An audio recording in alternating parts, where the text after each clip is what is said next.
Welcome back. Bulletin का बाकायदा आगाज करते हैं इस खबर के साथ। पीटीआई की 3 साल हुकूमत के दौरान करप्शन की एक और कहानी। चेयरमैन पीटीआई की अहलिया की दोस्त फराह गोगी की करप्शन की होशरुबा दास्तान। फराह गोगी के एहसासों में 2017 से 2020 तक 4,520 मिलियन रुपए का हैरत अंगेज इजाफा हुआ। चेयरमैन पीटीआई की मुआवनत से फराह गोगी ने 2018 से टैक्स एमनेस्टी स्कीम का भी भरपूर फायदा उठाया।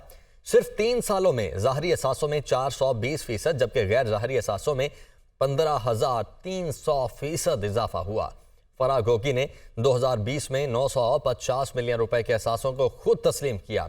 3 साल में ज़ाहरी एहसासों में 420%, गैर ज़ाहरी एहसासों में 15,300% इजाफा हुआ।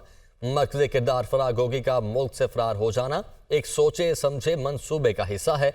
फराह गोगी की करप्शन की दास्तान सिर्फ पाकिस्तान तक ही महदूद नहीं। मुस्लिम लीग नून के रहनुमा अता तारड़ का कहना है कि 3 खवातीन के गठजोड़ ने करप्शन का बाजार गर्म किया। टैक्स एमनेस्टी स्कीम में फराह गोगी को फायदा पहुंचाया गया। डीपीओ से पटवारी तक की ट्रांसफर पोस्टिंग में पैसा कमाया गया। फराह गोगी के कहने पर उस्मान बुज़दार को वजीर आला बनाया गया। चेयरमैन पीटीआई ने फराह गोगी और एहसन जमील गुज्जर को बैरून मुल्क फरार करवाया। अता तारड़ लाहौर में प्रेस कॉन्फ्रेंस कर रहे थे। फरज शहजादी साहिबा का ताल्लुक बुशरा मानिका साहिबा के साथ था। ये 3 खवातीन का एक नेक्सस था जिसने वजीर आला पंजाब के इंतखाब पर असरअंदाज होकर अपनी मर्जी का वजीर आला पंजाब पर मुसल्लत करवाया। मैं गवाह हूं इस बात का कि पंजाब के अंदर डीपीओ से लेके पटवारी तक जो ट्रांसफर पोस्टिंग होती थी उसमें शेयर जाता था। अपने इक्तदार को खत्म होता देखकर फरज शहजादी और फराह गोगी और एहसन जमील गुज्जर को मुल्क से फरार करवाया, क्योंकि अगर वो तहकीकाती इदारों के हाथ आ जाते तो उन्होंने फराह ने फिर फर बोलना था। मुस्लिम लीग नून के रहनुमा जावेद लतीफ का कहना है कि इलेक्शन से कबल नवाज शरीफ और चेयरमैन पीटीआई को इंसाफ मिलना चाहिए। अगर कोई मुजरिम है तो उसे सजा मिलनी चाहिए। 9 मई के मास्टरमाइंड को कोई मुआफ नहीं कर सकता। लेवल प्लेइंग फील्ड ये है कि नवाज शरीफ के पेंडिंग केसेस की एक तारीख फिक्स की जाए। जाला हो या मतवाला, अवाम ने वजीर आजम को मुंतखब करना है। इक़्तिदार की बारियां अवाम मुंतखब करते हैं। तासुर दिया जा रहा है कि नवाज शरीफ कौमी हुकूमत बनाने जा रहे हैं। मियाँ जावेद लतीफ लाहौर में प्रेस कॉन्फ्रेंस कर रहे थे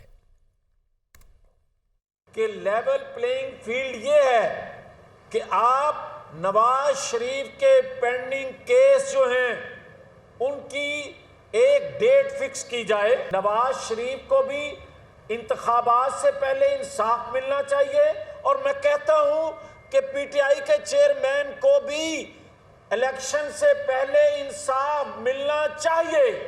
और अगर कोई मुजरम है, मैं हूं या कोई और है, उसको भी इंतखाबात से पहले सजा इसलिए मिलनी चाहिए कि लोगों को पता चल सके, लोगों का माइंड ज़हन क्लियर हो सके कि कौन पाकिस्तान का खैरख्वाह है और किसको हमारे ज़हनों को गलत तौर पर जो है ज़हन साजी करके बताया गया कि यही नया पाकिस्तान बनाने वाला है। जो तासर दिया जा रहा है कि नवाज शरीफ एक जो है कौमी हुकूमत बनाने जा रहे हैं, मैं ये गुजारिश करता जाऊं 2013 से भी ज़्यादा अक्सरियत हासिल करते हमें चीज़ें नज़र आ रही हैं। जाला हो या मतवाला हो, ये तो अवाम ने, कौम ने मुंतखब करना है। इसमें ख्वाहिश तो किसी जमात की हो सकती है कि मेरा हो, मगर ये ख्वाहिश उस वक्त तक की जा सकती है जब तक नताइज सामने ना आ जाएं।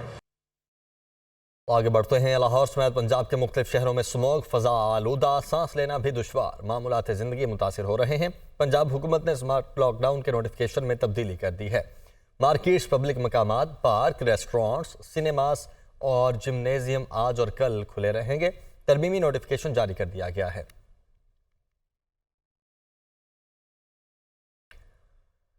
निगरान वज़ीर आज़म अनवारुल हक काकड़ का कहना है कि इक़्तिसादी ताउन तंजीम खित्ते की तरक्की के लिए अहम फोरम है। खित्ते में तिजारती सरगर्मियों से ही तरक्की मुमकिन है। ECO रीजन में मज़ीद सरहदी और तिजारती राहदारियों की ज़रूरत है। पाकिस्तान में मुख्तलिफ शोबों में सरमायाकारी के वसी मौक़े मौजूद हैं। हुकूमत पाकिस्तान ने सरमायाकारी के फ़रोग़ के लिए खुसूसी काउंसिल कायम की है। गज़ा में जारी बर्बरियत की शदीद मज़म्मत करते हैं।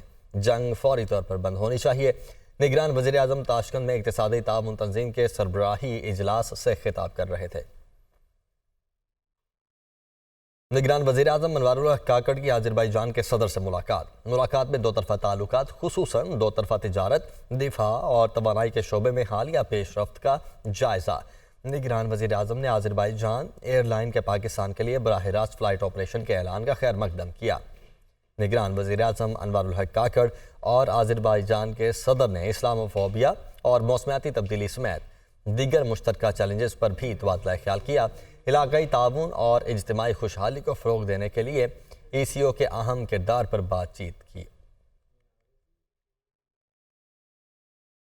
6 अज़ला के माहौलियाती नमूनों में पोलियो वायरस की तस्दीक हुई है। तर्जुमान वजारत सेहत के मुताबिक कराची से 4, चमन से 2, पेशावर, कोहाट और नौशहरा से एक नमूनों में पोलियो वायरस पाया गया है। वायरस अफगानिस्तान में YB3A वायरस क्लस्टर से ताल्लुक़ रखता है। निगरान वज़ीर सेहत डॉक्टर नदीम जान की जानिब से बताया गया है वायरस की मौजूदगी से हर बच्चे को ख़तरा है। तो 6 अज़ला के माहौलियाती नमूनों में पोलियो वायरस की तस्दीक हुई है। फौजिया अली इस्लामाबाद से हमारे साथ मौजूद हैं। फौजिया बताएगा अब इस वाले से क्या स्टेप्स लिए जाएंगे? जी बिल्कुल, 6 अज़ला से माहौलियाती नमूनों में पोलियो वायरस की तस्दीक की गई है और जिसमें कराची से 4 नमूनों, चमन से 2, पेशावर, कोहाट और नौशहरा से एक नमूनों में पोलियो वायरस पाया गया है। और वायरस जो है वो अफगानिस्तान से इसका जो जीनाती मुमासलत है वो रखता है और वायरस की मौजूदगी से हर बच्चों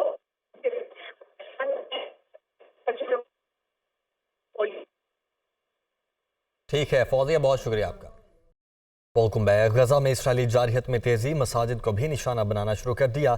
जबालिया, नसीरात और शाताई कैंपों पर बमबारी। मजीद 306 फ़लस्तीनी शहीद, 12 यरगमालियों की रिहाई के बदले मुज़ाकरात। 3 रोज़ की जंगबंदी का इम्कान है। 3 रोज़ा जंगबंदी का मकसद गजा में इमदाद पहुँचाना है। तर्जुमान हमास की जानिब से यह कहा गया है। हमास शिमाली गजा की पट्टी का कंट्रोल खो चुकी है। गजा में मुकम्मल जंगबंदी नहीं होगी। शहरियों को जनूब की तरफ जाने की इजाज़त के लिए मखसूस औकात में इंसानी बुनियादों पर जंगबंदी होगी। गजा में दाखिल होने वाली सेहूनी फ़ौज को हमास की जानिब से सख्त मज़ाहमत का सामना। अल-कसाम ब्रिगेड की इसराइली फ़ौज पर हमलों की नई वीडियो जारी। जंगजुओं को इसराइली टैंकों और फौजी गाड़ियों का निशाना बनाकर तबाह करते देखा जा सकता है। 16 इसराइली टैंक और फौजी गाड़ियाँ तबाह कर दी। इसराइली फ़ौज की गजा पर दहशतगर्दी जारी है। अल-शिफा हॉस्पिटल के करीब फिर से बमबारी। शिमाली मशरकी इलाकों में रात के अंधेरे में तैयारों से बम फेंके।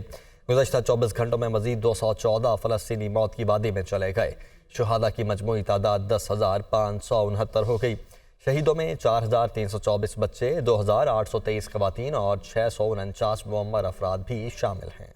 गजा में इसराइली जारहियत 33वें रोज भी जारी। सेहोनी फोर्सेज ने गजा पर मौत की चादर फैला दी। इसराइली फौज गजा के रिहायशी इलाकों, अस्पतालों, पनागुज़ीन कैंपों को बर्बाद करने के मिशन पर सरगर्म। गजा में गुज़श्ता 24 घंटों के दौरान मजीद 214 फ़लस्तीनी शहीद। इसराइली फौज की रात के अंधेरे में खान यूनिस अल-शास्ती मुहाजिर कैंप पर वहशियाना बमबारी। इसराइली फौज ने शुजाइया के इलाके अल-नसर में रिहायशी इमारतों को नुकसान पहुँचाया। अल-शिफा हॉस्पिटल के करीब भी बमबारी। अक़वाम मुत्तहिदा के मुताबिक गजा में सेहत, निकासियाब, साफ पानी और खुराक तक रसाई जैसी बुनियादी सहूलियात दस्तयाब नहीं और मुकम्मल निज़ाम मुनहदिम होने के करीब है। दूसरी जानिब international committee of the red cross के मुताबिक इसराइल ने गजा में इसके 5 इमदादी ट्रकों और 2 गाड़ियों को निशाना बनाया, जिसमें जिंदगी बचाने वाली अद्वियात भी शामिल थीं, जबकि इसराइली हमले में 2 गाड़ियों को शदीद नुकसान पहुंचा। सेहोनी फोर्सेस की वहशियाना कार्रवाई, 51% अस्पताल, 258 स्कूल और तालीमी मराकज तबाह। इसराइली फौज ने 167 इबादत गाहों, 35,000 से ज्यादा रिहायशी इमारतों और 57 एम्बुलेंसेज को तबाह किया। डिफेंस फॉर चिल्ड्रन इंटरनेशनल फ़लस्तीन नामी NGO ने बताया कि 1967 से 7 अक्टूबर 2023 से कबल मगरबी किनारे और गजा में इसराइल के हाथों जितने बच्चे शहीद हुए, इससे 2 गुना ज्यादा बच्चे 1 माह के दौरान शहीद हो चुके हैं।